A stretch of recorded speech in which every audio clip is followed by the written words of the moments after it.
నాగర్ కర్నూలు నియోజకవర్గంలో గత వారం రోజులుగా వివిధ ప్రాంతాలలో ఈదురుగాలులతో కూడినటువంటి భారీ అకాల వర్షాలకు గాను కొన్ని గ్రామాలలో చేతికొచ్చిన పంటలు నేలమట్టం కాగా మరికొంతమంది రైతులు పంటలు కోసి కళ్ళాల్లో ఆరబెట్టుకున్న సమయంలో అకాల వర్షానికి ధాన్యం నాని కొంతమేరకు నష్టపోయారని, అలాంటి రైతులు ఎలాంటి ఆందోళన చెందవద్దని సోమవారం స్థానిక MLA doctor Rajesh Reddy market yard chairman Ramanarao మరియు డైరెక్టర్లతో కలిసి జిల్లా కేంద్రంలోని వ్యవసాయ మార్కెట్ యార్డ్ తో పాటుగా నియోజకవర్గం పరిధిలోని వివిధ గ్రామాలలో పర్యటించిన సందర్భంగా ఐకేపీ సెంటర్లలో ఉన్న ధాన్యాన్ని కూడా వారు పరిశీలించారు. ఈ సందర్భంగా ఎమ్మెల్యే రాజేష్ రెడ్డి మాట్లాడుతూ ఈ విషయంపై జిల్లా స్థాయి అధికారులతో చర్చించి అవసరమైతే సీఎం దృష్టికి తీసుకువెళ్లి రైతులకు ఎలాంటి అన్యాయం జరగకుండా పూర్తి స్థాయిలో ధాన్యం కొనుగోలు చేసే విధంగా చేస్తామని, రైతులు ఎలాంటి ఆందోళనకు గురి కావద్దని ఎమ్మెల్యే రాజేష్ రెడ్డి రైతులకు భరోసా కల్పిస్తూ రైతుల ప్రయోజనాలను కాపాడేందుకే తమ ప్రభుత్వం పూర్తి స్థాయిలో పనిచేస్తుందని, ఇక ముందు ఈ అకాల వర్షం వల్ల రైతులకు ఎలాంటి ఇబ్బందులు కలగకుండా ముందస్తు చర్యలు తీసుకుంటామని, అలాగే కొనుగోలు కేంద్రాలలో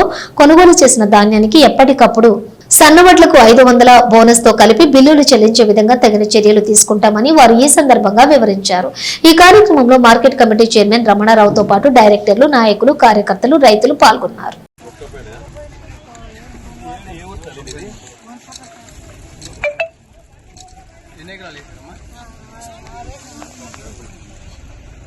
కింద